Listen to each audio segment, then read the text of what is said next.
இதுக்கு முன்னாடி ப்ளே பண்ண மியூசிக் என்ன அப்படின்றது உங்களுக்கு தெரிஞ்சுதா? அப்படி தெரிஞ்சிருந்து அப்படின்னா, நீங்களும் என்ன மாரியே one of the most dramatic சீன பார்த்திருக்கீங்க அப்படின்னு அர்த்தம்.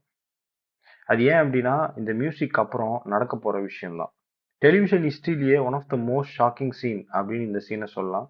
Game of thrones season 3 episode 9ல வர ரெட் வெட்டிங் தான் இது. இந்த மாதிரியான சம்பவம் டிவி சீரிஸ்ல மட்டும் தான் நடக்கும். ரியாலிட்டில வாய்ப்பே இல்ல அப்படின்னு நீங்க நினைச்சீங்கன்னா, அதுதான் தவறான விஷயம். இந்த ரெட் வெட்டிங்க ரிசெம்பிள் பண்ற மாரி 2 சம்பவம் நடந்திருக்கு. அதுல இருந்து தான் இந்த ரெட் வெட்டிங்கே இன்ஸ்பயர் பண்ணி எழுதியிருக்காரு ஜார்ஜ் ஆர்.ஆர். மார்ட்டின். அத அவரே சொல்றாரு. கேளுங்க. The history of Scotland is singularly bloody. Uh, if you think Game of Thrones is violent, read some Scottish history. You draw a Scottish history for the Red Wedding, of course. Yes, the Red Wedding was loosely based on the Black Dinner, as they called it. George R R. Martin ஸ்காட்லாண்டோட நிறைய historical ஈவெண்ட்ஸ ரெஃபரன்ஸா வச்சு தான் game of த்ரான்ஸே எழுதியிருக்காரு. அத அவரே சொல்றாரு. இப்படி 1440ல நடந்த பிளாக் டின்னர் அப்படின்ற சம்பவத்தை பேஸ் பண்ணி தான் ரெட் வெட்டிங் எழுதப்பட்டிருக்கு. அந்த பிளாக் டின்னர்ல அப்படி என்ன நடந்தது அப்படின்றத இந்த வீடியோல தெளிவா பார்ப்போம். ஸ்காட்லாண்ட ஜேம்ஸ் ஒன் அப்படின்ற மன்னன் ஆட்சி செஞ்சுட்டு வரான். அவன் இறந்ததுக்கு அப்புறம் அவனோட பையனான ஜேம்ஸ் டூ தன்னோட 6 வயசுல அரசன் ஆகிறான்.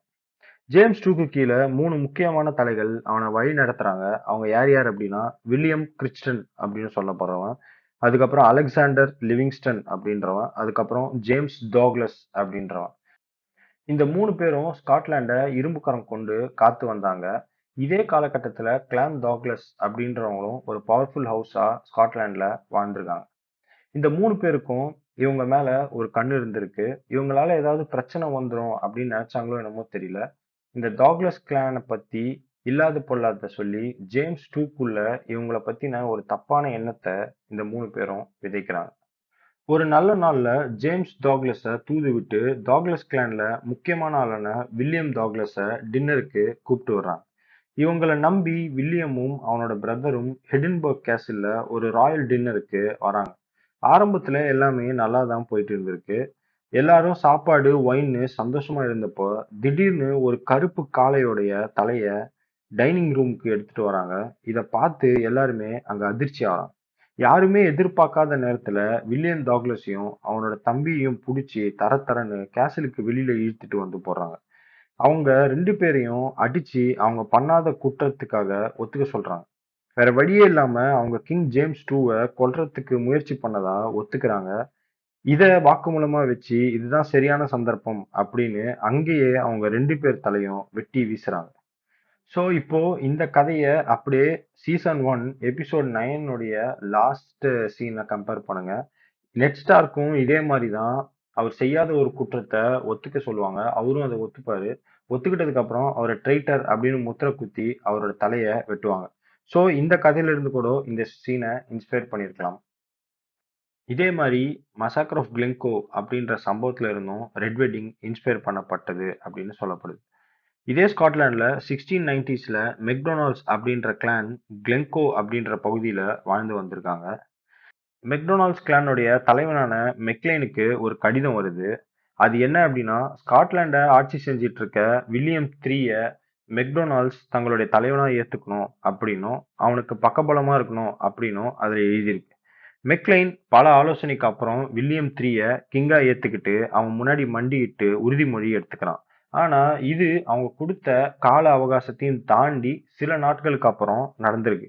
அப்போதைக்கு எதுவும் சொல்லாம மெக்லைனை திருப்பி அனுப்பியிருக்காங்க.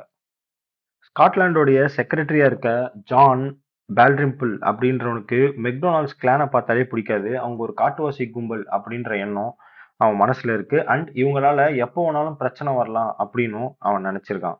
ஸோ இதனால மெக்லைன் பண்ண இந்த உறுதிமொழியை அவன் ஏற்க மறுத்துடுறான். கொஞ்ச நாள் கழிச்சு ஸ்காட்லாண்டை சேர்ந்த ராணுவ படை ஒண்ணு மெக்டொனால்ட்ஸ் கிளான் இருக்க இடத்துக்கு வருது.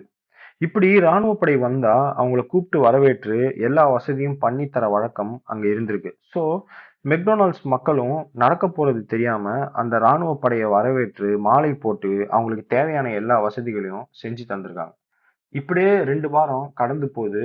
2 வாரத்துக்கு அப்புறம் ஒரு நடு ராத்திரியில வில்லியம் 3 கிட்ட இருந்து ஒரு கடிதம் வருது.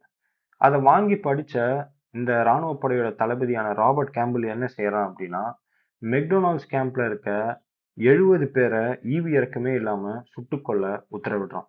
ராணுவ படை தானே அப்படின்னு நம்பி உள்ள விட்ட அந்த மக்களுக்கு கடைசியில மிஞ்சினது மரணம் மட்டும்தான்.